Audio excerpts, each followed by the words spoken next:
end shortly. Enjoy.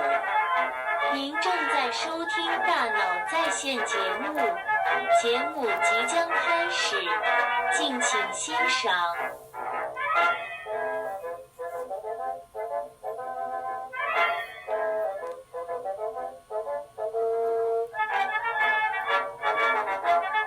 Good afternoon, everyone. Welcome back to Your Brain on Air. I am your host, Ollie Vogt Larson, and you want to be a millionaire? Come with me. Let's start a Minnesotan daycare company. Ladies and gentlemen, it's not just today's first joke, it's today's first story. We're talking about it. It's the biggest thing to hit the internet in months, I would say. I've been seeing jokes left and right. Maybe this is a little bit of bias on my part because it affects the state that I call home. But ladies and gentlemen, welcome back to the broadcast. I hope you're having a wonderful I guess it's second to last day of the year. Isn't that nuts to say out loud, to kind of recognize to yourself? It's like, wow, I did nothing but complain about how slow things were moving, how slow certain instances were, how slow the government worked. It took months for them to start working again. You know what I mean? And then eventually, before you know it, time just slips through your hands. It slips through your fingers. You lose things. You lose people. You lose destinations. It's a crazy time we're in, ladies and gentlemen. Welcome into the memoriam period of 2025. We're moving into 26. It's going to be like New Year's Rockin' Eve on this broadcast for the next 2 days. I hope you know that. We're going to be having a good time. We're going to be talking about the things you need to know, and we're going to be having fun while doing so. So I hope that you go ahead and join me for today and tomorrow's broadcast, whatever. Let's just jump into the first story, ladies and gentlemen, because it's too big. I'm sure you're already seeing the jokes, but let's just cover it from not a right-leaning angle, not a left-leaning angle, not a I hate Somalis, not a I hate the United States.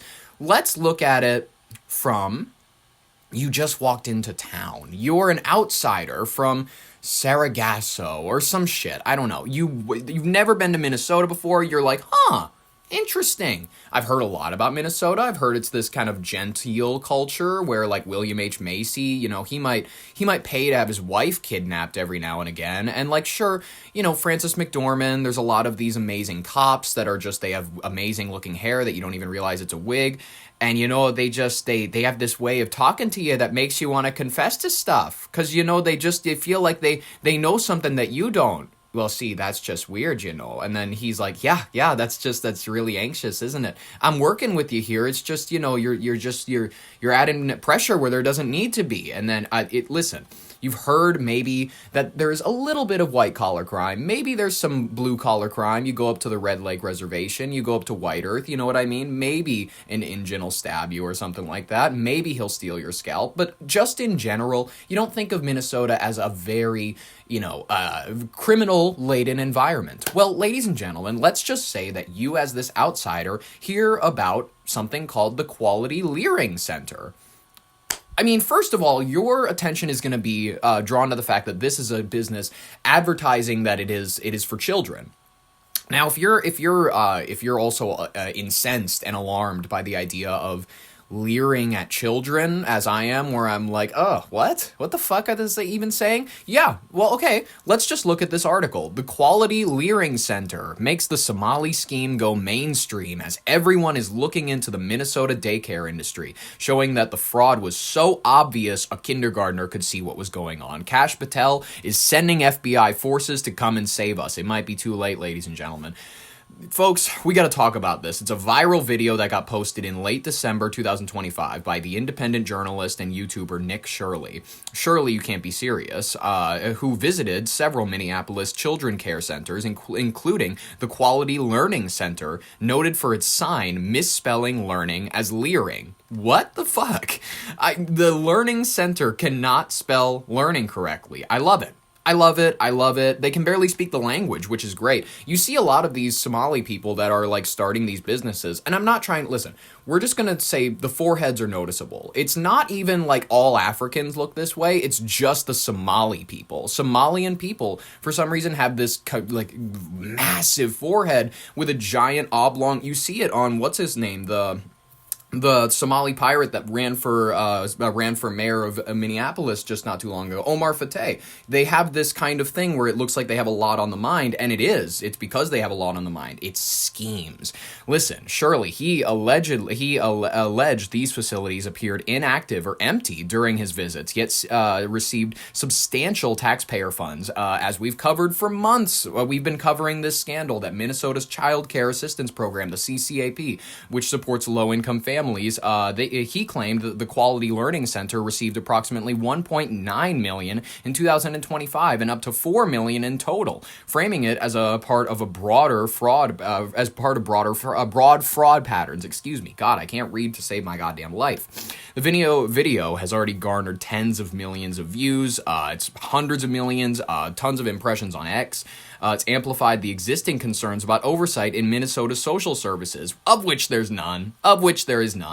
I've been looking at starting the Your Brain on Air conservation fund, where we start feeding, I don't know, the elderly, and we just like make up people who never existed. And I'm pretty sure, given how shit the IRS, and isn't it weird that the IRS knows if you owe them $1,000 but doesn't know if someone is stealing a couple $1 million? Isn't that weird? Like a little strange that like they're really concerned about whether or not you are paying in full or like, whatever, but they're not that concerned about where that money's going. It's a little weird to me. I don't know. It's a little strange. The incident, it's building on long-standing investigations into fraud in the Minnesota programs, and most notably the Feeding Our Future case, a $250 million COVID-era scheme to defraud the federal child nutrition funds, leading to over 78 indictments and dozens of convictions by late 2025. Many defendants of Somali descent, the majority of which, actually, 89% of all of them, and 90% have Somali names, Federal authorities, including the FBI under Director Kash Patel, announced the surge in resources to Minnesota for probing large-scale fraud in programs like child care and Medicaid, describing prior efforts as just the tip of the iceberg. I mean, he's probably not wrong. He's gonna tell you about his girlfriend's country music tour, but it's gonna be on the side of like, hey, we're actually gonna bust up some of the fraud centers in Minnesota. We're gonna get the Somalis out. As Trump said, as he has noted, I don't want them in our country. I'll be honest with you. I don't care if that's PC to say. I don't care.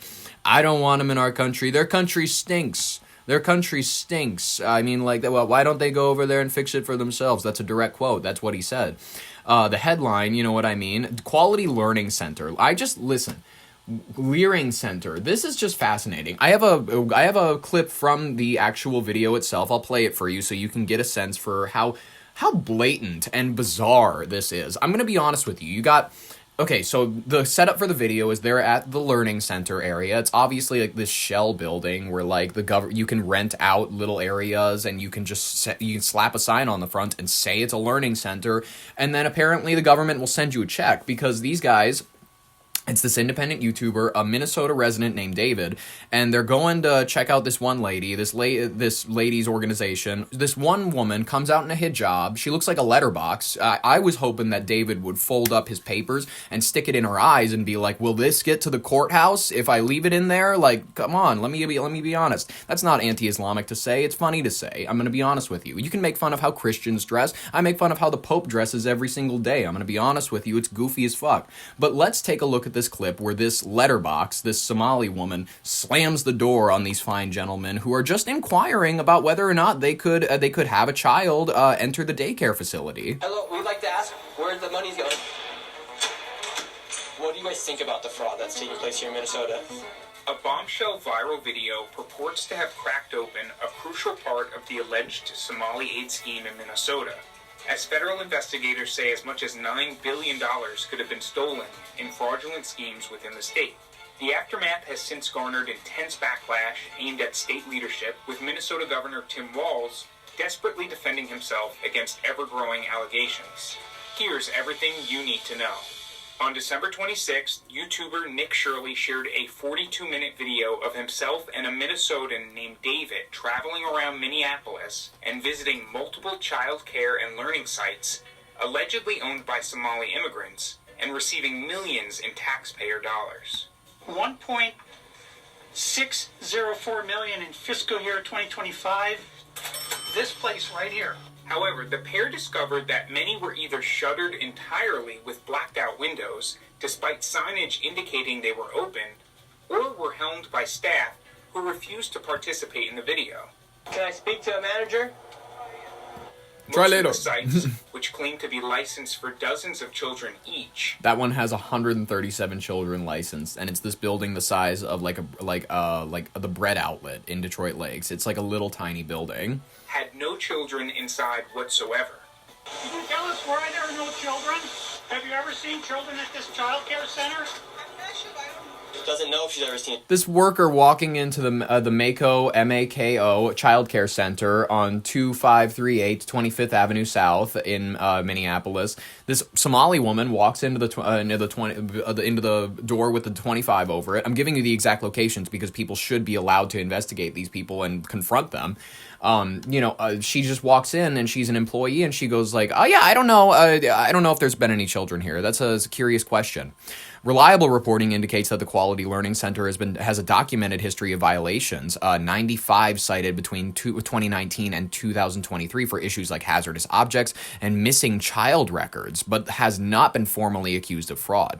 The state officials from Minnesota Department of Child, Youth, and Families stated that the recent inspections within 6 months prior to the video found children present at featured sites, and one center had closed earlier. A manager at the Quality Learning Center denied wrongdoing, explaining that the facility operates evening hours, 2 to 10 p.m., for after-school care, and Shirley's footage was taken outside operating times. No evidence of criminal fraud at the center has been confirmed by the authorities yet. Oh, interesting, right? Let's keep going. One infamous location called Quality Learning Center, which displays a misspelled sign. I'll give the address of Quality Learning Center because I want people go there and ask these people questions. I'm encouraging. This is a straight doxing. I don't even care. 1411 Nicolette Suite B. There you go. Reading Quality. Their phone number is 612-702-4012. Learing Center also features blacked out windows. The center is supposed to account for 99 children. However, a local resident of 8 years revealed he's never seen a child go in or out of the building. Where are the children? I haven't seen them. I've been here since 2017. I haven't seen anybody like that. Never seen a child here. No. Shirley even asked multiple sites if he would be able to have his child join, only to be denied at the Manager door. not here. Can I get paperwork or anything? No. To submit my son, little Joey, to come. I love how they look you up and down. That's the one thing I've noticed about a lot of women in hijabs. They have this, it's a stare about them. And this is not a racist thing. This is like just we notice things about people. White people will look you up and down as though it's if you're a little bit colored in a CVS, white people will look you up and down. But if you're white and you walk up to a Somali person, they will look you up and down. It's just like, oh, you're a different color than me, so I'm going to look you up and down. That's the look it is. It's like she has this sneery looking face on her. She has her eyes going in two different directions. Her teeth are all fucked up. Looks like a product of inbreeding. She's got this green hijab and a black coat on, and she's going, "Manager is not here.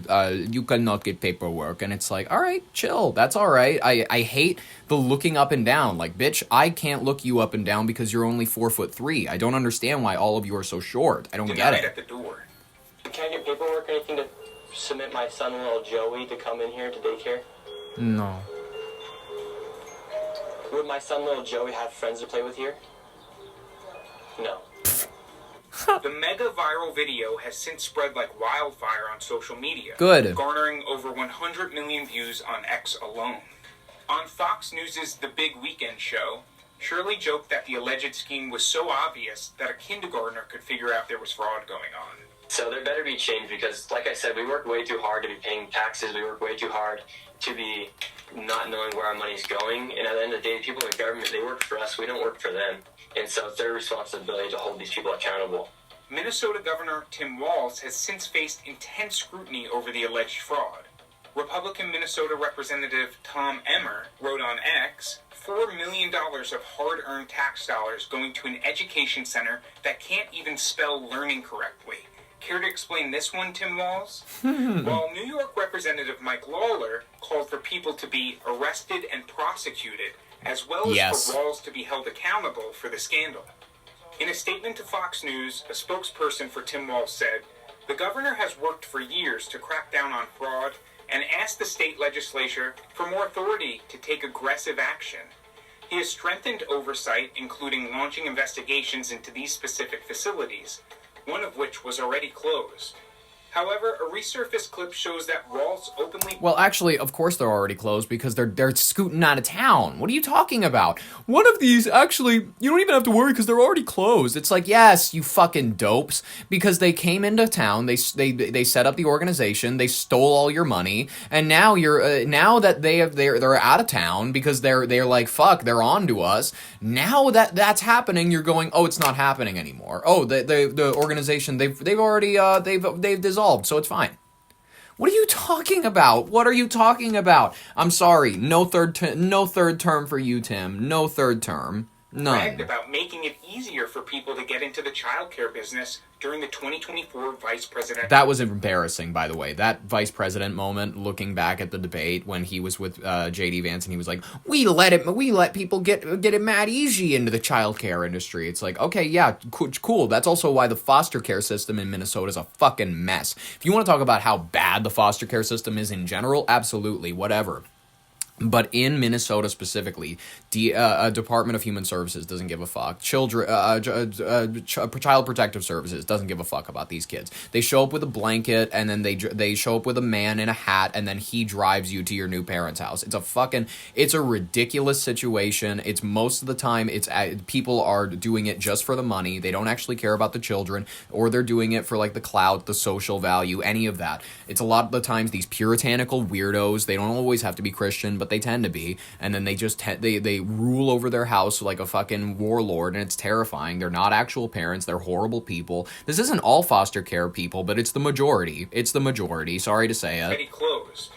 However, a resurfaced clip shows that Waltz openly bragged about making it easier for people to get into the childcare business during the 2024 vice presidential debate. Embarrassing. As far as childcare on this, you have to take it at both the supply and the demand side. And we have to make it easier for folks to be able to get into that business and then to make sure that folks are able to pay for that. We were able to do it in Minnesota, and I'm still telling you this. Yeah, and guess where the rest of the country, if we had, I'm sorry to say it, I did vote for Kamala and Tim Walz, but and thank God he wasn't at the top of the ticket. I don't think I would have voted for Tim Walz for president, because I'm sorry, the China influence is weird. The money shuffling is weird. Your state is admittedly on the tax basis a mess. I don't want somebody who's so incompetent, so Nebraska energy. You know what I mean? I copy Warren Buffett's accent. Ha ha ha. Enough. By the way, happy retirement to Warren Buffett, friend of the show. Tomorrow, we're looking forward to celebrating it with him. State of Minnesota has been plagued by several high-profile fraud scandals in recent years, the largest being the Feeding Our Future scheme. I love that they show a picture of the only employee at the Feeding Our Future thing was a woman in a hijab. God damn it. It's not, listen, when you say that it's mostly the Somali community doing it, and it's like in every instance of the statistics, it is overwhelming. It is 80%. This is not like black whatever statistics where 13% of the population commit 50% of the crimes. This is like point whatever percent of the population committing 80% of the fraud crimes. It's overwhelming. It's not even a joke. It's like just like a thing. It's just a thing. And then when you say that to people and you're like, maybe we shouldn't take in people from the Somali country. Maybe we shouldn't take in people from Somalia. Maybe their community in general has this tendency when it comes to fraudsters and whatnot and stealing, and their country is a mess. Democratically, they have no representative organization. Their government is a mess. It's been a mess ever since the early 90s, excuse me. Like, I'm just trying to say that maybe we should look into the people that your country cannot maintain itself. It cannot maintain its standards of living. It cannot maintain anything for the basic population that already calls it home if it continues to onboard people from other nations willy-nilly of what their values are or who they are. I'm sorry to say that. I don't think it's racist. I think it's just a legitimate concern of like, okay, maybe this community in particular in Minnesota has shown to be a little rowdy. So maybe not saying we shut the door to Somalians, but maybe they should have a doctorate in their own country before we take them in, assuming they're going to be a doctor or a lawyer. Is that a fair precedent? Probably. 8 scammers, many of whom are from Somalia, have been prosecuted in the COVID-era food relief program scam. The ploy, according to prosecutors, involved funneling money from state social services coffers, including at the Department of Human Services and Department of Education, to the nonprofit Feeding Our Future and other organizations to ostensibly feed school children. Instead, the plot used the funds to splurge on the lavish lifestyles of the nonprofit's workers. I would like to mention in this clip where they showed the owner, and I believe an employee of the childcare facility, the Quality Learning Center, he's wearing a $300 North Face jacket. I figured this out via investigations. It was literally on TikTok. If you poke on him and then it pulls up bring up similar, it is the $300 North Face jacket. So listen, they are not just splurging on like whatever, some of them I imagine might be sending money back to Al-Shabaab, whatever. If they want to fund terrorism groups, that's their own thing. I'm mad about the North Face jackets. I'm not going to lie. That's my real concern here. According to Minnesota education officials, Feeding Our Future and its affiliated groups submitted over $500 million in claims, while federal authorities estimate that the extent of the rampant fraud could total $9 billion. The DOJ has already convicted at least 57 fraudsters in the scheme. On Monday, December 29th, Secretary of Homeland Security Kristi Noem announced in an X post that DHS would be going, quote, door to door to suspected fraud sites in Minneapolis before vowing, more coming. Can I just say it? These fraudsters, in instances where it's like these obvious cases of people just ripping off millions, deportation, alligator Alcatraz, I don't care. My sympathy, even if they're naturalized or whatever, if you find out that this person was from another country, came here, naturalized themselves, married in, is an American citizen now, I don't care. If this person was from another foreign nation and they came here to steal millions of dollars from the hardworking taxpayers that called this place home before this person ever even considered ripping this place off, I say that I have no issue with that person being denaturalized. I have no issue with that person being sent back to where they came from so that they can go pillage and rape and rob their own land. I have no issue with that. If you want to behave a certain way, you can go a certain land. Sorry to say it. I don't know. That's not a racist thing to say. It isn't. It's purely a certain people who cannot conform with the rules of a community shouldn't live in a community. That's not a racist line of thought. It's not a racist conclusion to reach. It's one that says maybe people who have come to this country for the expressed purpose of stealing the taxpayer basis, maybe they have no reason to be being here. Maybe they have no real reason. Maybe we don't want those types of fellas here influencing the youth, creating more environments for criminal operation. We don't want that. Enough pretending like you need to be behind endless streams of open borders or every person of every country has our values and will think the same as us and diversity is our strength 100% of the time, never question it.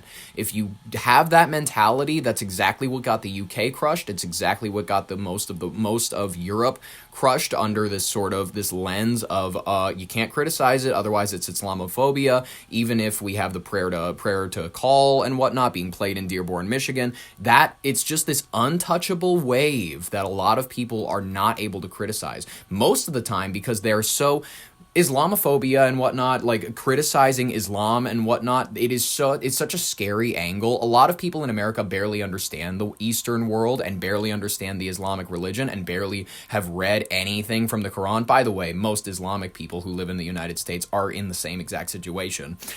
They just share Quran verses on Facebook, but in all honesty, this is such a lane I think Americans need to educate themselves in, because Americans are so uncomfortable criticizing the hijab. Americans are so uncomfortable criticizing the idea of women in subordination. Americans are so uncomfortable with the idea that this, yeah, sure, in our country we can push forward the ideals of women equality, but it's their lands, that's not really our business. And also, if they immigrate to our country and start bringing those values, and we start seeing women in hijabs in our country, we shouldn't say anything about it, because that's their culture. We shouldn't say anything. I don't know. It feels like this psyop, guys. It feels like this big thing that's like, oh, we're gonna infiltrate. We're gonna create this thing, this layer of protection, to where we can say, you don't like what we're pushing, racist. That's kind of a ridiculous thing to push forward. I don't know why you, as a citizen of the United States, would want to push forward something that actively makes you less of a citizen, actively gives you less power in a country that you called home first. Wouldn't understand that, personally. The renewed attention, it's intensified the scrutiny on Minnesota's childcare and social services industries amid estimates of billions of potential losses for you, the taxpayer. That's you. That's your money. Billions in losses across multiple programs since 2018. Federal surges to involve door-to-door probes. Thank God. Thank you, Kristi Noem. That's the one thing I'll thank you for. I will not let you around my dogs. I will say that. But officials emphasize that ongoing reforms are required and dispute exaggerated totals. Immigrant advocates also caution against stigmatizing the Somali American community, noting that most defendants in related cases are Somali, but representing a fraction of the population. State leaders, including Governor Tim Walz's office, assert proactive referrals to law enforcement and strengthened oversight, while federal actions continue independently. I mean, fun. The investigations are still active, but there's no new indictments currently tied directly to the Quality Learning Center that have been announced. The Quality Learing Center, excuse me. I had an ad planned for the Quality Learing Center. They reached out. They were like, hey, can you read this after whatever? I know we have a December 30th show where you're going to read a story about us, but we just need this. And I'm like, wait, do I even have to read the ad anymore? Do I even have to read this anymore? Because it's saying limited spots available or unlimited, depending on who's counting. Call today, or we don't bill anyway. Sponsored by Minnesota taxpayers with love. I have this whole ad ready to go, and I'm just gonna say it. I don't feel comfy reading this anymore. I'm sorry to say it, and also the organization's been dissolved, so I think I can just call it good, right? I think I'm just gonna call it good. Thank you to the Quality Learing Center for the sponsorship money, but I refuse to read your ad, as I'm pretty sure you are in the process right now of fleeing the state of Minnesota. Try Fargo! I heard they have money, and I heard, maybe they're not as giving. You need to find some sour saps, like Minnesotans. You gotta find, the tender bleeding hearts. Go to Vermont. That's a good spot. Folks, I want to jump into our second story because it's important. I'm not going to read the ad today. It's funny, but it's like, come on. I'm done giving their scheming any more support. I'm good. We don't want that. I think that we need to talk about the things that matter, the things that affect you, the things that could affect you if you plan on going out New Year's Eve. Folks, as it's approaching, there's heightened concerns over terrorism in several major cities worldwide.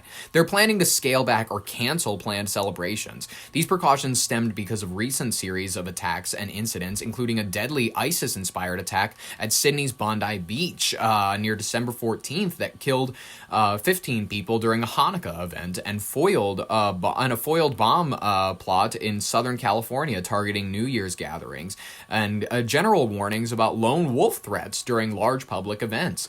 Authorities cited risks of attacks on crowded events and venues, potential stampedes, and crowd disorder as key factors in their decision to issue a warning. So, if you were planning on going out, say to celebrate the Stranger Things Season 5 finale, which, I'll give my opinion on that, whatever. I don't think that you want to get too fun. I don't think that you want to go maybe to a bar. You just want to stay home. I'm not even going to lie. Going outside is way too dangerous right now. I think that you will get Luigi Mangione if you are someone who works in a corporate situation. If you are just looking to go out and party, Pulse nightclub shooting, Las Vegas shooting. Let me be honest with you. fun kind of died around the turn of the century. Ever since, like, the 2000s, maybe, the party scene isn't real. The party, you know, your boomer and Gen X parents show you old movies of, like, it's like 16 again, or like whatever, like John Hughes movies or whatever, where like there's these people with, you know, the fluffy hair and whatnot and the bomber jackets, and they're you know, dancing, they have red cups, and they're just kind of like, haha, no you, and like they're laughing, they're having fun. Parties don't really happen like that. Everybody after 2008, everybody sits on their phone, everybody kind of texts, everybody just kind of is half present all the time, everybody is like half awake, everybody's either on drugs or is like actively just not involved in whatever's going on around them because of their phone. Like, it's so rare to find a moment where anybody is authentically really present in the moment. Unless you want to go to Coachella, which is like the if you want to have sex in the mud, which I'm like, ew, STDs, gross.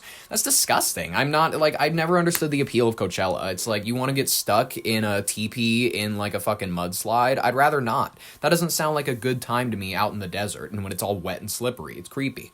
I don't want to do Molly with some lady named Desiree. It creeps me out. I'm not even gonna lie.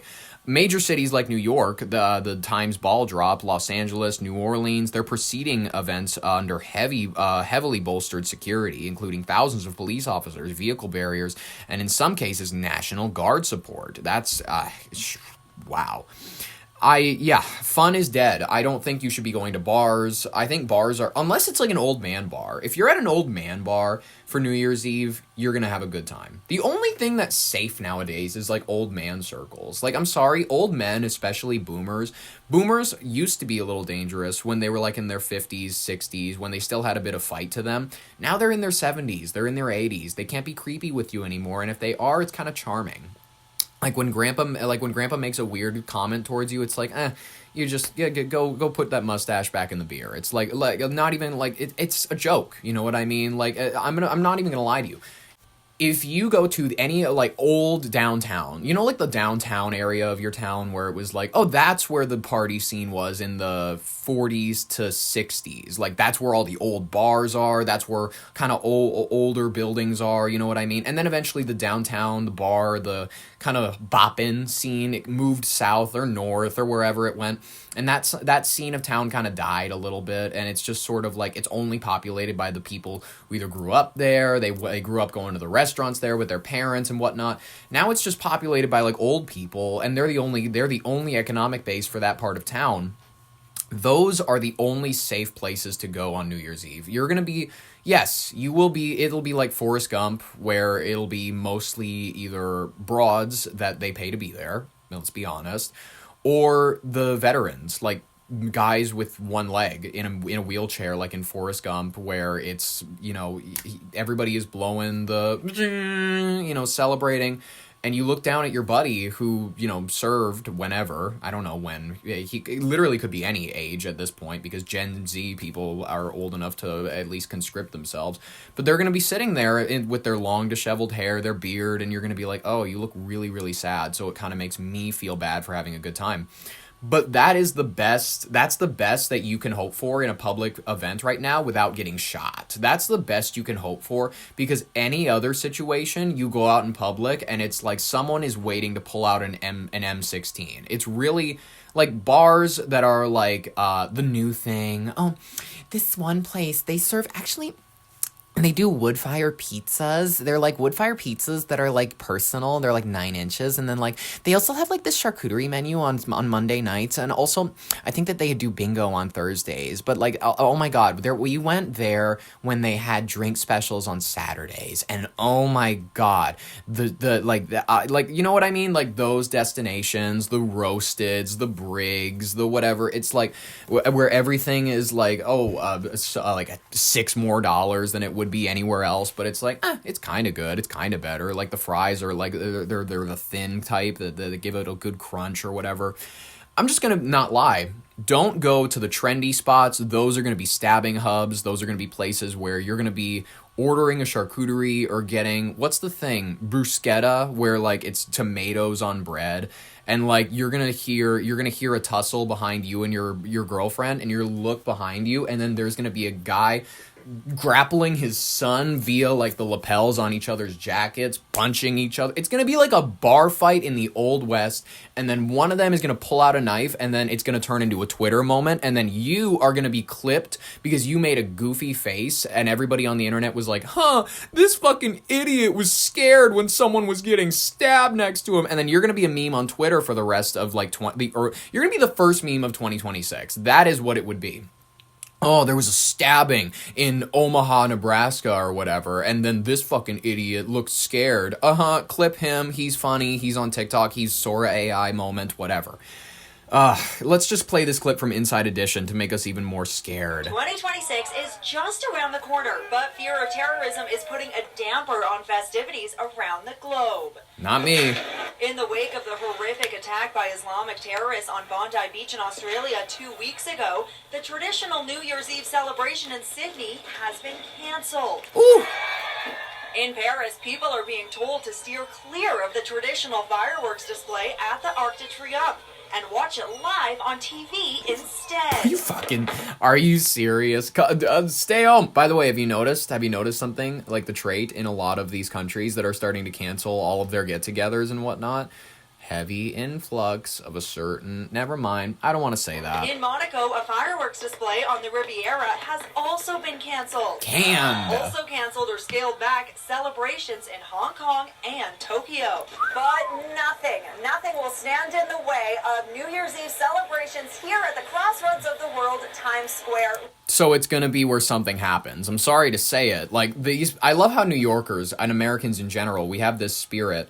The UK has it occasionally, but they kind of lost it after the unsinkable ship, you know what I mean? They started with the, expletive, hyperbolic language. After that, they kind of dampened it out. But Americans, we still keep it up, where we're like, nope, all you pussy heads, you're going to be canceling your New Year's celebrations. We're going to be, having sex with our girlfriends in public and filming it on television and we're going to celebrate. We're going to have some good times. And that's like, I love that energy because it's the country that's going to get humbled quickest. Who knows? Or I could be wrong. I could be wrong, and I'm hoping that I'm wrong.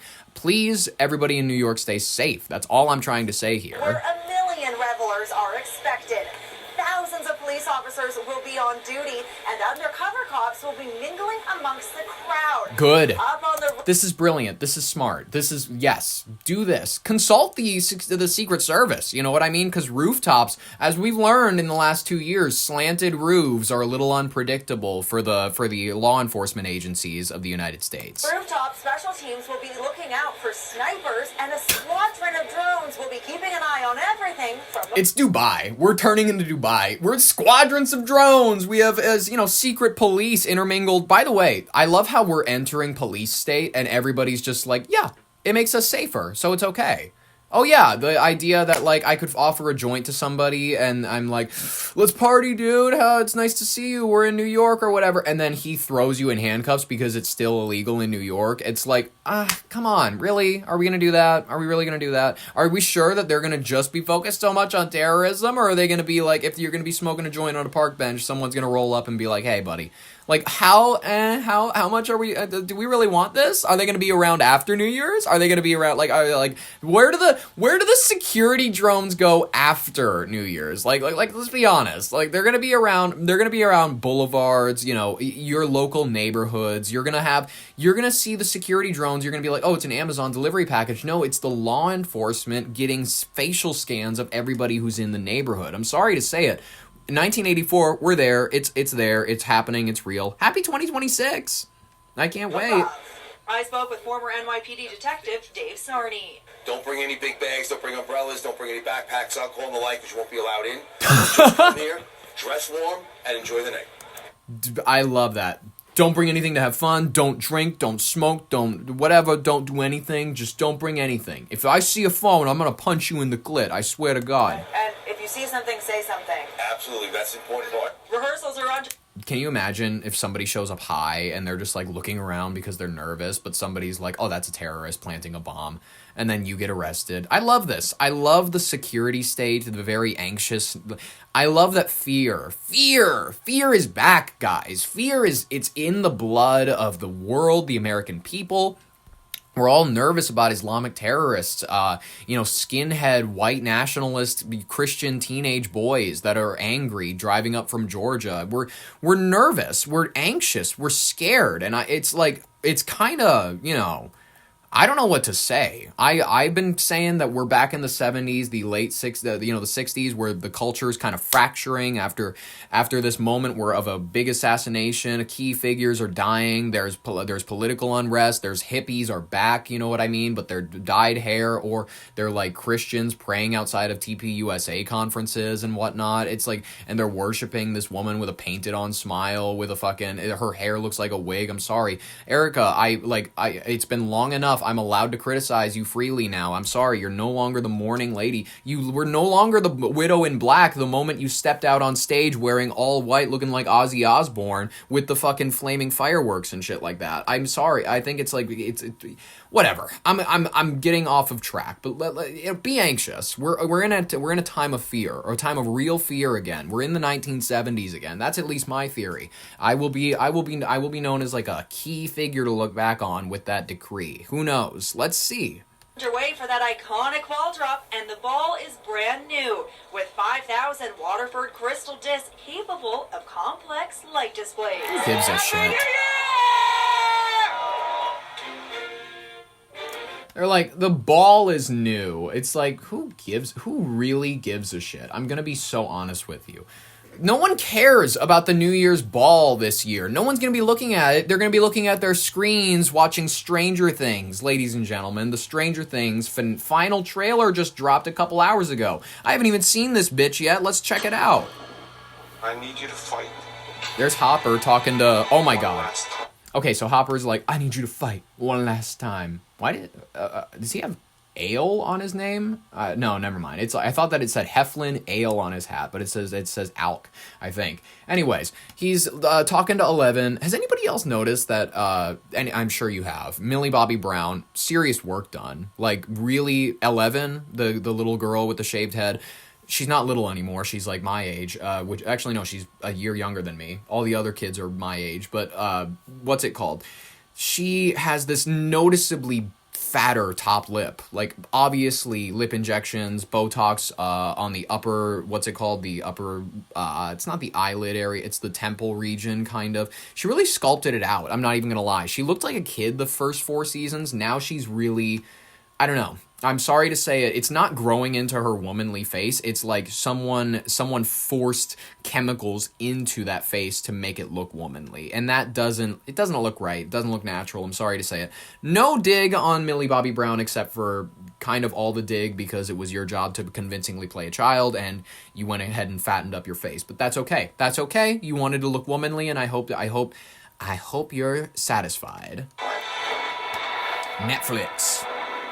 Life has been There's Will. so unfair to you. Life has been so unfair to you. Your childhood was taken from you. The Dr. Brenner. I think Dr. Brenner's in the Upside Down. They're just showing clips from the previous seasons. What the fuck? Like terrible people. Uh-huh. Never let it break you. Yeah. Fight for the days on the other side of this. Alright. Fight for a world beyond Hawkins. I don't like girls. 1 episode left.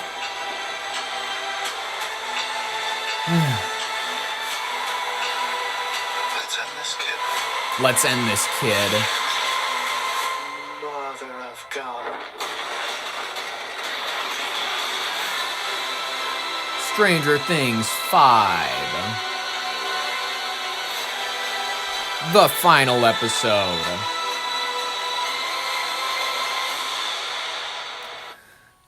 Volume 1 was okay. Volume 2 was I'm like, listen. It had its moments. It had its moments where it had appeal. It had genuine, like, okay, yeah. I'm sorry to say it, the Will coming out scene did not play the way that I'm sure the actors or the writers wanted it to. I couldn't, listen, Maybe it's because it's very obvious. Like, you can tell from watching his character from early on in the show that he's just a little fruitier, you know what I mean? He's a little light in the loafers compared to his buddies. Maybe that's why it didn't play as hard for me, but I was just sort of, you know, I just think that you're trying to pull an emotional moment out of Vecna's, he knows my secret, and it feels like he could use this against me. It's like, wait a minute, that's like a Richie Tozier. Now you're borrowing from it. Now I just like, what? I don't, no, thank you. I'm not a fan of that. You know, the Stranger Things, it has nothing to do with the actual serious risk of terrorism, which there is. You know, the FBI successfully disrupted a major domestic plot in mid-December, arresting 4 individuals in California. They allegedly planned to coordinate pipe bombing attacks on business locations in Los Angeles area. New Year's Eve, described as an anti-government, anti-capitalist conspiracy. Be nervous, but don't be too nervous, ladies and gentlemen. Malcolm in the Middle is coming back. Life's still unfair, apparently. I didn't know that. I'm gonna be honest with you. The show premiered 3 years before I was born, so I wasn't a big Malcolm in the Middle kid. I grew up with it on Nick at Night. Was it? I can't even remember which one it was on. If it was Nick or Nick at Night. But Malcolm in the Middle, sure, it was good. It's not coming out till next year, so. You know, that's a reason to celebrate. That's a reason. It looks like everybody's back. It looks like, what's his name? Breaking Bad, Walter White, is it Dewey? Yeah, Dewey's back, it looks like. It's fun. Listen, I don't plan to watch it. Maybe you do. Maybe you're old, like, not old per se, but yeah, sure, you're old. That's fine. Maybe you plan to watch it, but it's probably the best thing for you to do on New Year's Eve, to just stay in, watch Stranger Things, don't go out. If you're in Western countries, they remain relatively rare compared to peaks in prior decades compared to other terrorism events, but as of December 30th, no new attacks have occurred. They have not said that they have foiled any new ones, so I think that we're going to be good. Stay inside and do what the Duffer Brothers want. Watch Stranger Things, because that's probably safer than going out and partying with your family. Probably. Sorry to say it. I want to jump into the rapid fire section of today's headlines, because that's most of the second story covered. Thank God, you know what I mean? It's a very fascinating story. I'm just telling you all to be nervous. Not nervous, but cautious. I think that something big could happen. I don't know. I've been wrong about this in previous instances. I'm just heightened risk. That's all that I'm going to say. The rapid fire section of today's headlines. Lots of headlines that we have to cover. I didn't have enough time to write a thing for each of them, so I'm just going to tell you the basics about every situation. China is conducting massive military drills around Taiwan. Beijing's Justice Mission 2025, the 2-day live-fire exercise, including simulated blockades and rocket launches, marks the largest of such displays and drills to date, escalating regional tensions and disrupting flights. Taiwan has condemned the maneuvers as highly provocative. Well, yeah, I'm sure. I mean, that's like saying that Putin invading Ukraine was a little much, like a little out there. Major Southeast Asian agricultural export growth reported. Laos and neighboring economies are highlighting robust farm product exports as part of an annual trade report. Good for them. I'm glad to hear that grain or whatever they grow. What do they grow in Laos? What is Laos's main thing? What does Laos grow?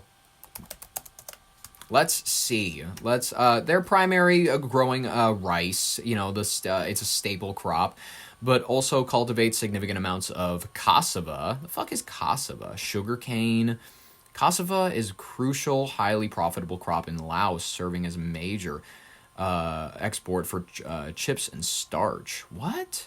This thing is weird. Okay, I don't know, but they do sugarcane, maize, sweet potatoes, vegetables, bananas, coffee, tea, tobacco, cotton, peanuts, and fruits. So look forward to a little bit more of those in your life. That'd be fun. U.S. Supreme Court year-end judiciary report expected. The Chief Justice John Roberts is anticipated to release the annual Federal Judiciary Review, a key legal and political moment. I mean, we expect it every year. No one really cares because it's a no one really cares type of moment. Kind of like when Time. Oh yeah, we can mention that as another headline. Time magazine announced that they've picked out the person of the year. Oddly enough, not a person. They tend to do. Have you noticed this? Half the time, Time magazine, when they pick a person of the year, it's like the heroes of the Ebola crisis. It's like, well, that's not a person. So like, knock it off. That's kind of stupid. Go back to making it man of the year if you're gonna be doing that kind of stupid shit. But the architects of AI is Time's person of the year this year. It's like, come on. There's 10 other people. Like, I'd have picked fucking Tyler James Robinson as fucking person of the year. If it, like, can we be honest? Can we get real? Like, this enough of the like architects of AI. Who was their person last year? Was it Donald Trump? I'm pretty sure it was. Times person of the year, because this is one of the stupidest things for like my entire life. I've remembered Times person of the year, Times person of the year. Most of the time it's not even someone of that much influence. Most of the time it's like, I remember one year, it was right after Ukraine got invaded and whatnot, they decreed the dictator of Ukraine person of the year. They made Volodymyr Zelensky person of the year one year. It's like, what are we doing? Come on. That's like, what I don't understand. What about this man screams person of the year to you? What about this man screams integrity, interest, whatever? Listen, according to Time, it's not even meant to be sort of like this isn't like the best person of the year. It's just a person who had the most influence. Pick a person then. Sam Altman. You know what I mean? Like, pick an actual architect of AI. Don't just say the architects of AI, person of the year. Jesus Christ. Enough of that. Enough. One year they picked Donald Trump. I hope they pick him again. I hope JD Vance is person of the year one year. Who could we, you know what? I'm going to fix this. We at Your Brain on Air Studios next year are going to have some type of award show to honor the people that truly represent what this world is about. And I have no idea. Listen, it's award season coming up in a few months. I have time to flesh this idea out. I'm going to consult back with a couple of, people in my mind. We're going to hash it over and we're going to figure it out. Let's go ahead and celebrate. Like, I think it'll be General Disturbance in Zeitgeist Awards. People who just upset the people's spirit. People who are out there going ahead and shaking shit up. Who would your Brain on Air's person of the year be for 2025? God, we have some key candidates. I mean, you'd have to think about key figures like Charlie Kirk. Charlie Kirk, I think, is like a key identifying figure. I don't think that we will be able to divorce him from this year the same way you can't divorce JFK's assassination from 1963. You cannot divorce certain key, like that right there. Defining moment in our divided political atmosphere. People's reaction to his death was all over the fucking map. You had real nuts that were out there celebrating it, and you had people that were dipping their toes in the waters of like, he talked too much about stuff, so like he deserved it. And it's like, well, you are to some extent saying that people deserve to be killed based on their speech, which I don't believe is true. Even if you're a goddamn Nazi saying that I should be hung, I don't believe that. I'm just sorry, you shouldn't die for your words. It's not something I believe. But I think that if you can't pick someone like him, damn. There's like I said, Sam Altman. You have the key architect behind ChatGPT. You have figures like Nick Fuentes. I would probably look towards. That's like, damn, he broke out right after Charlie Kirk was this kind of figure that was. I looked into this Turning Point USA organization a lot after his death. He, if you look at the history of his organization, was a key figure for a lot of young conservatives, a lot of young Christians, a lot of young people with these sorts of ideals of family, Christianity, of just deep-held values, you know what I mean, that really aligned with him. He was really one of the key figures holding back the Groyper movement. And the Groypers, I think, after having that listen, I know you can't say key for one figure falls, these people will rise up. You can't say that history is directly tied in that sort of a way because they're independent, individualized internet figures. But I think that a lot more people they know who Nick Fuentes is. Tucker Carlson interviewed him. You know what I mean? He broke into the mainstream. People know what a Groyper is. People are familiar with his cause. People are aware of his brand of light white supremacy. And I'm saying light because it's public. It's literally light as in public adult. It's made for public appearance. I don't see any issue with saying that, like, he is playing this figure that is meant to push forward his core ideology by tempering all of those white supremacist views into something that's more like, oh yeah, I just don't want my country to look any different than how it was when I was a kid. That's a pure motive. When if you distill that down, then you can really, if you x-ray someone's heart, they don't really have that much hate in their heart. It's just more so that they don't want things to change. They're not willing to understand certain aspects of whatever. I'm not saying they should expect their world to change. I'm just saying that, like, this is a really complicated thing. Nick Fuentes would definitely be a figure that I would say maybe could be your Brain on Air's Person of the Year for this year, but I don't know. Charlie Kirk would definitely be a hard one to beat because they're when I pick Person of the Year, I'm going to do the same bullshit that Time does, where it's like, I'm not picking it because it's my favorite. I'm picking it because they made the most influence. I think with his death, Charlie Kirk made way more influence on not only the political world, but the meme world, the internet world. The Kirkified images are everywhere. They're all over TikTok, everywhere. Instagram, mainstream. It's like a joke that everybody knows about anymore, so that's why it's less funny now.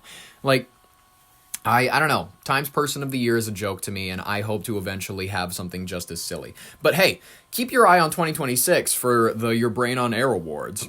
We're looking forward to that. China allocates nearly $9 billion for consumer goods in good trade-in stimulus. A new government program aims to boost domestic demand by subsidizing appliance and vehicle trade-ins ahead of 2026. Fun and light. I mean, China, it's also mandating a 50% domestic equipment for chip makers. Beijing is forcing semiconductor firms to use at least half of locally made equipment for new capacity, accelerating tech self-sufficiency amid global supply chain competition. Yeah, a good move on theirs, I guess. If they want to move away from the U.S. U.S. is gaining a little bit more independence in the chip market. It's not going to be nearly as high, especially due to the CHIPS Act. You know what I mean, from the Biden era and whatnot. Not fully cohering into anything that would really push us forward in that world. But whatever, we're making our baby steps in the world of chip development. We're not really we're not developing anything at home anymore. We're not like a manufacturing country. That kind of died out mostly after the 1950s and 60s because we realized, oh yeah, now that the world is not wrecked by World War II, they can actually build shit. Like, Asia went ahead and started building the factories. Europe, you know what I mean? Their industry began to rise up a little bit more. Whatever. Final headline: the U.S. home prices rise at slowest paces since 2012. What? That doesn't sound right. October housing data shows the slowest annual price increase in over a decade, pointing toward a shift in the U.S. real estate trends and improving affordability. Affordability is going to be. That's a one thing that I think we need to just stop using without any actual policy coming into the front. Democrats have used the word affordability into the ground. Zora Mamdani is an example of it, where it's just something that we say. It's not anything we have any real plans for. It's just sort of like affordability. Ba. It's like I like the example given by a few people where it's like Beetlejuice. If you say it 3 times, it's not just going to appear.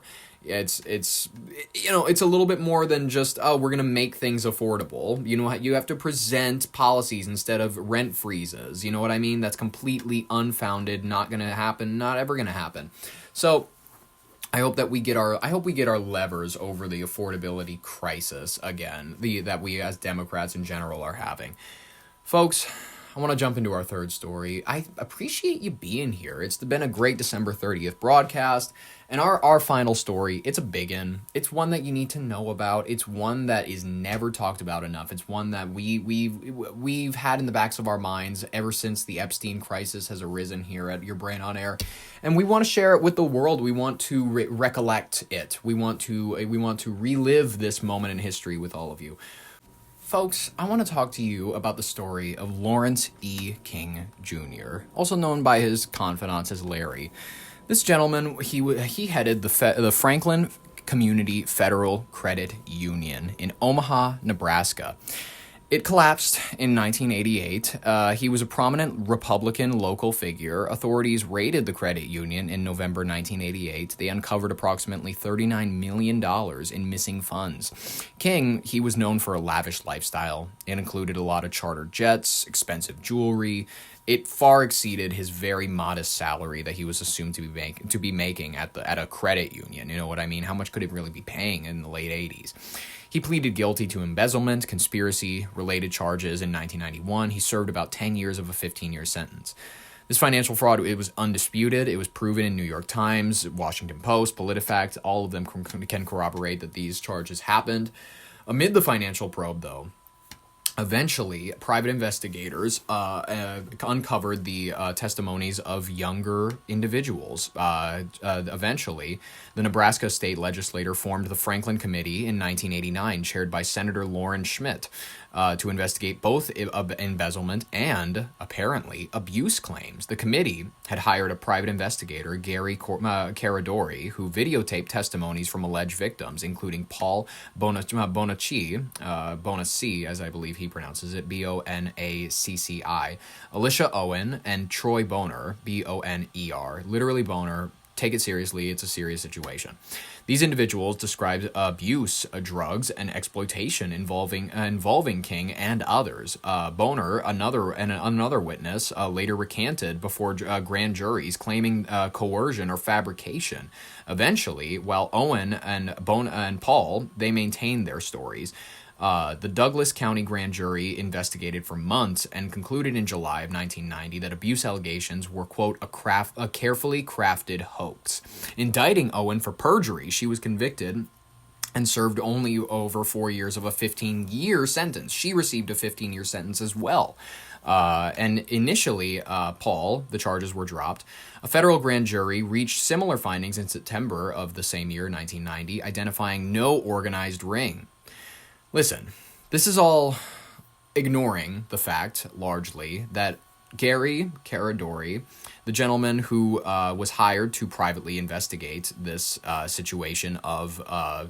and I'm going to tell you what the exact allegations were. You can find these victims' video testimonies. They described situations of sexual abuse, drugs, satanic rituals, including devil worship, animal sacrifice, cannibalism, and murder.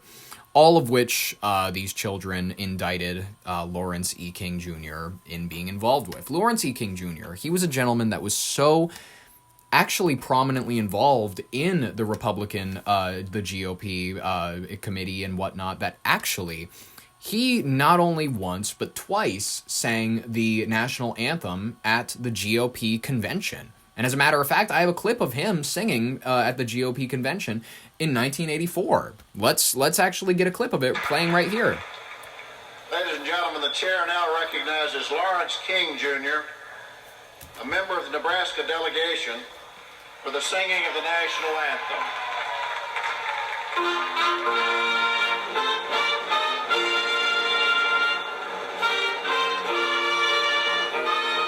He's this black guy with, like, really nicely combed hair.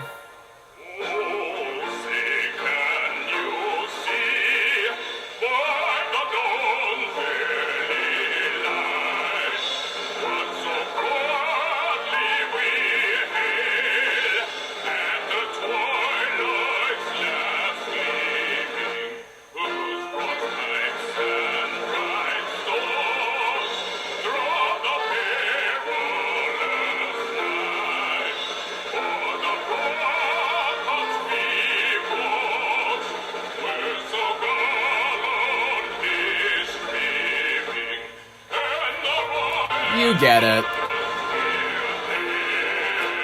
Oh, say does that star-spangled banner yet wave?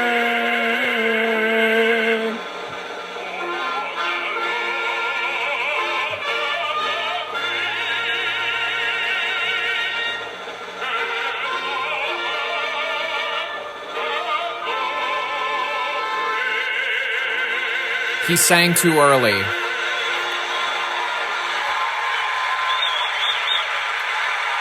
Look at him being all friendly with the GOP committee leader. Look at him being all friendly. They're just happy together. Listen, eventually, given what this man, Gary, found, he actually eventually went to talk with a fella. His name was Rusty Nelson. He allegedly had photographs of many of the abuse that the children had suffered. He was allegedly the photographer for Lawrence E. King Jr. at many of these events, and the children testified to this. So, it's important that you know exactly what happened to the gentleman that they hired. Not only, so Senator Lawrence Schmidt, he hired Gary Caradori. It's important that you know what happened to Gary Caradori. Gary Caradori, in July, only a few months before everybody, the month that everybody concluded that there was no abuse and it was a carefully crafted hoax, the same month in 1990, July, the reason that they found that there was nothing to convict on is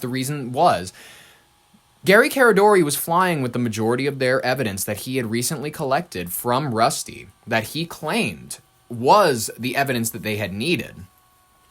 He was flying in a plane that eventually had crashed with his young son. It was ruled an accidental death by the National Transportation Safety Board, likely due to structural failure in bad weather, despite speculation of foul play, according to them. And just so happens that this plane crash that he was on, it just so happened that he was on his way home from visiting said photographer Rusty Nelson, who allegedly had the photos confirming children abuse that they had suffered. This was confirmed by Rusty himself, saying that he was the informant that Caradori was meeting with in July of that year. Caradori had brought his son because they were going to an MLB baseball game after the meeting with his anonymous source. Rusty later confirmed himself to be the anonymous source. After he met with said source, he made a call to Senator Lawrence Schmidt saying that he had everything they needed. He had the evidence that they needed to make a conviction. And that evening, after the baseball game, they returned to the airfield to their plane, and they never made it home. Witnesses claimed that they saw a flash over Illinois and the plane had disintegrated into midair, quote unquote. No flight recorder was ever recovered. No evidence of a failure ever surfaced because they claimed that it was destroyed, despite the fact that his own son's backpack was discovered by the fuselage. It turns out that his briefcase that Caradori carried everywhere, one that many who knew him claimed that he took everywhere with him, that he would have definitely kept the evidence inside of, was never found. His own wife and Senator Lawrence Schmidt were convinced that he was assassinated. And the day after the plane crash happens, the FBI raids Caradori's office for all of the evidence that he had collected. Every bit of it. Former CIA Director William Colby had a prior professional connection to John DeCamp, the Nebraska senator and Franklin Committee member from the Vietnam era, but no direct involvement in the scandal is documented in reliable sources. He found no wrongdoing in the death of Caradori. Eventually, Colby went ahead, and his death in 1996 was ruled an accident, drowning, an accidental canoe, whatever. People just drown. People go on independent canoe trips, whatever. No declassified FBI documents substantiate an organized abusive ring, likely because they went ahead and collected it all and destroyed it. Available records and grand jury reports affirm the hoax conclusion.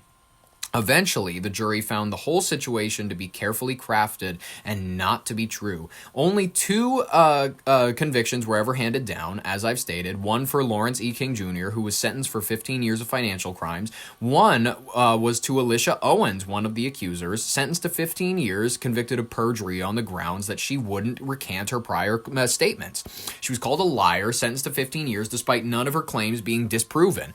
Likely an example for other victims about what would happen if they didn't follow suit by recanting, which they did, by the way. Bill Baker, let's go ahead and review some of the unfortunate deaths related to this. He was a restaurant owner, allegedly partnered with King Jr. In his pedophilic operations. He was found dead with a gunshot wound to the back of the head.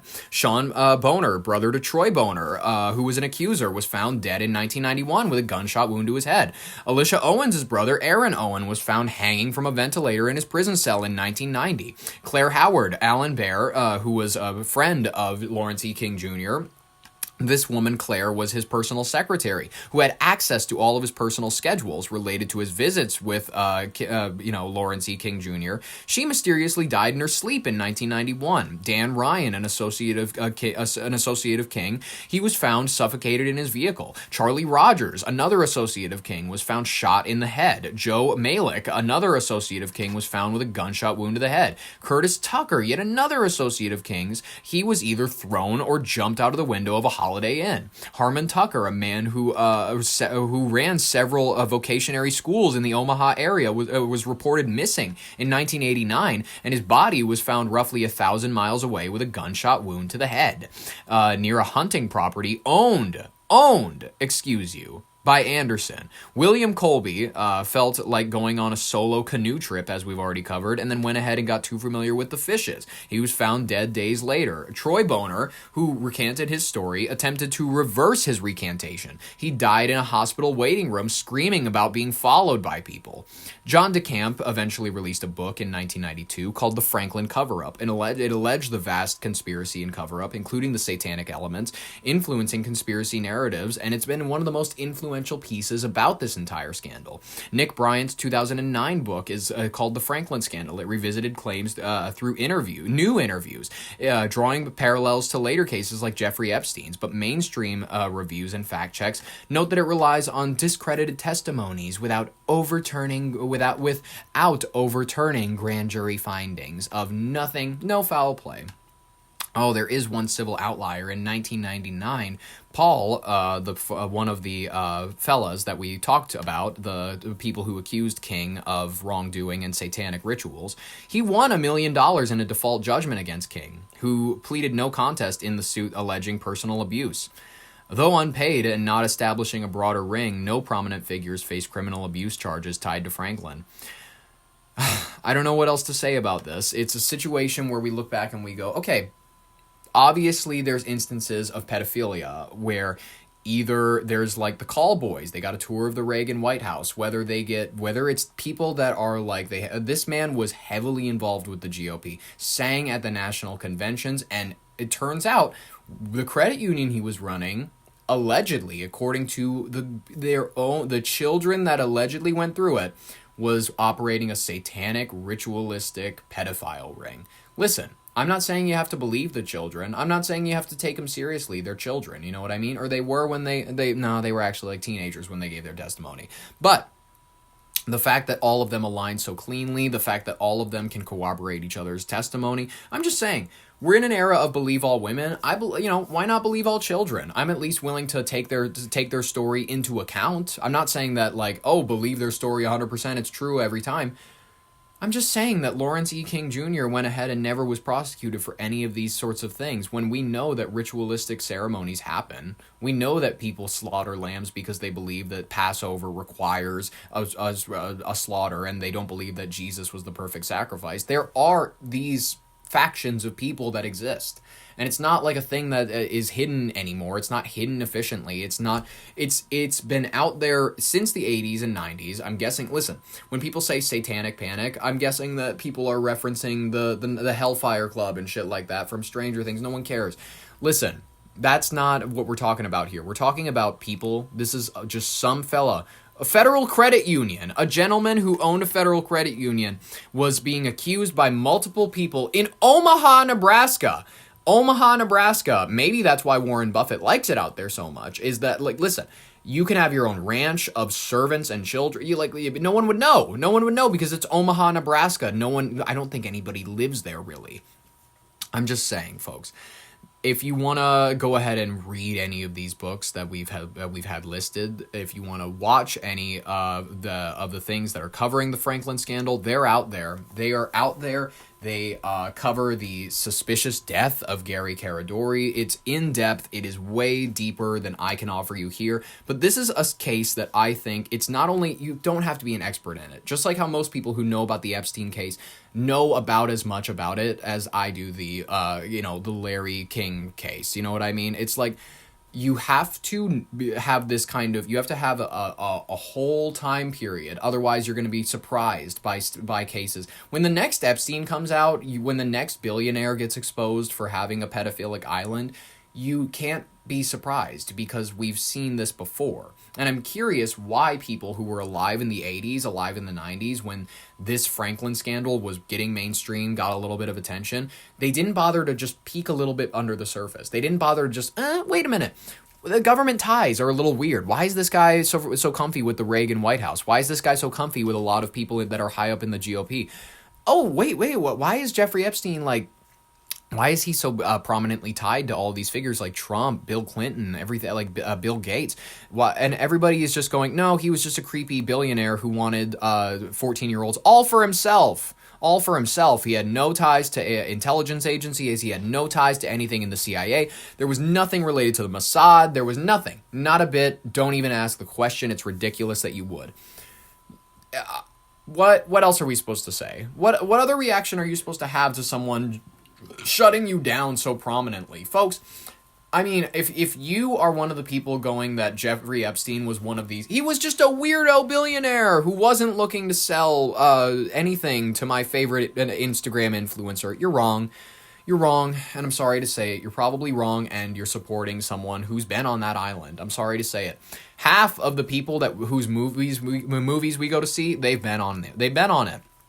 Tom Hanks, I don't know, maybe he has. I hope he hasn't. Philadelphia is great, and I would really rather watch that with a clean conscience. I'm going to be honest with you.